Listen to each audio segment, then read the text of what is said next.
Багажника ми пълен с стока от чужбина, отново всякакви вкусоти има в магазина. А дилърите в квартала ми се мръщят: сори пичове, но глигана се завръща. Багажника ми пълен с стока от чужбина, отново всякакви вкусоти има в магазина.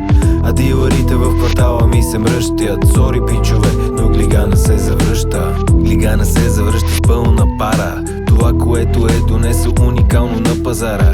Те ми викат долно пробно, сладко също става. Ама ако ти си основния клиент, не става. Евнуси, куките, рикади, космонавти, батки, всичките при мен си пазаруват лакомства и сладки. Повече от месец не издържат новите накладки, вместо тупаници и ритници, колена и лакти. Дори полицията ме харесва, не цапам, не вдигам шум и не мизерствам. Когато искат нещо, пишат ми по вайбъра: почерпка в районното, подарък свобода. Ей, аз съм най-големия си фен, поръчал съм на прилепа чисто нов топ 10. При бачито поръчката съвсем различна, жената прати хаги-ваги на почивка.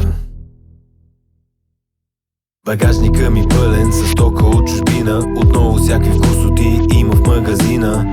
А дилърите в квартала ми се мръщят: сори пичове, но глигана се завръща. Багажника ми пълен с стока от чужбина, отново всякакви вкусоти има в магазина.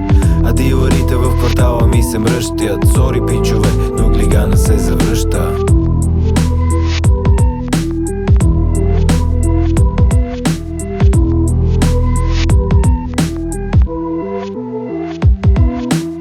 Обема в бидона 200 литра, а пръстите болят, машината за кеш разбита. Храстите са мазни, бучките са ръбави, олимпийски шампион по боулинг с гълъби. На руски паметник наричат ме пастет, закуската ми цяло лято водка с боливийски мед. Жената спря да кърми заедно по кенефите, кимоното на тепиха рицаря в доспехите. Първата черта в 8:30 сутринта, гледката отгоре трае кратко, но е по-добра. Без търпение направо пия от бутилката, тъпото ми мнение е поуката. Аз съм с най-големия бастун, седи и се надъхва псето с аутотюн. Дойде момента, най-накрая времето настана, дочакахме поредната година на глигана.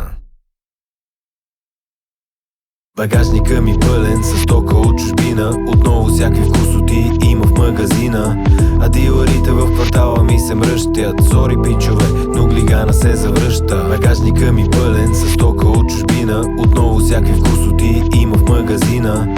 А дилърите в квартала ми се мръщят: сори пичове, но глигана се завръща.